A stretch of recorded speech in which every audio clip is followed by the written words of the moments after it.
नमस्कार। कैसे हैं आप सब? आप सभी के लिए सिद्ध संत बाबा नीम करोली से बहुत बहुत प्रार्थनाएं।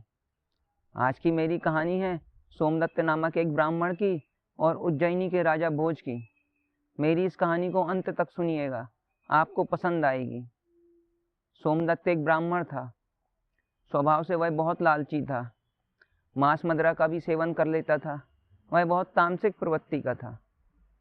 लेकिन एक बात उसके अंदर थी, वह थोड़ा बहुत भागवत का पाठ जानता था, किंतु भागवत कथा का उसे संपूर्ण ज्ञान नहीं था। एक बार सोमदत्त राजा भोज के दरबार में उनसे मिलने के लिए पहुंचा और महाराज से आग्रह किया, महाराज आपकी आज्ञा हो तो मैं यहाँ उज्जैनी के नागरिकों को भागवत कथा सुनाऊं, मुझे कुछ दक्षिणा मिल जाएगी। राजा भोज स्वभाव से धार्मिक थे, किंतु वे सोमदत्त से भली भांति परिचित थे।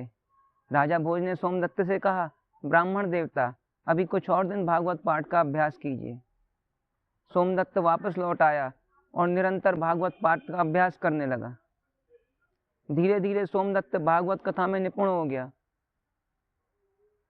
वह फिर से राज दरबार पहुंचा, लेकिन इस बार भी उसे सकारात्मक उत्तर नहीं मिला। उसने अनेक प्रयास किए, किंतु हर बार उसे निराश होकर वापस लौटना पड़ता।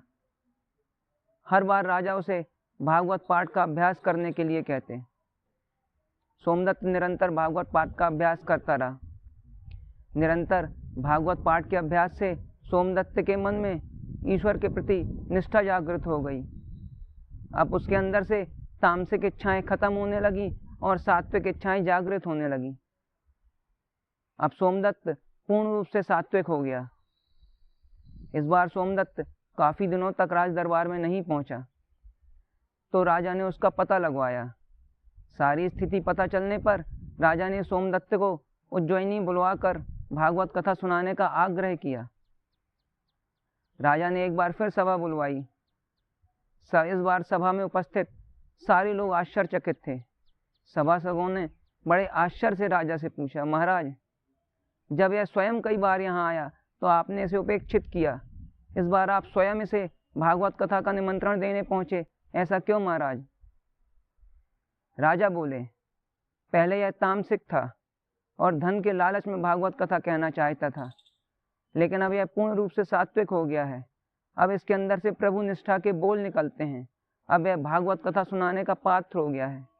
तब जाकर राजा भोज के आग्रह पर सोमदत्त ने उज्जैनी के लोगों को भागवत कथा सुनाई। तो एक बात तो सच है कि सच्ची निष्ठा और सच्ची श्रद्धा का कोई मूल्य नहीं होता। संगत अच्छे साहित्य की और अच्छे व्यक्ति की आपको अंदर से शुद्ध बनाती है।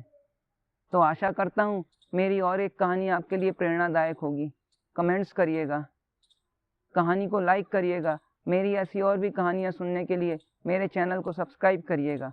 धन्यवाद।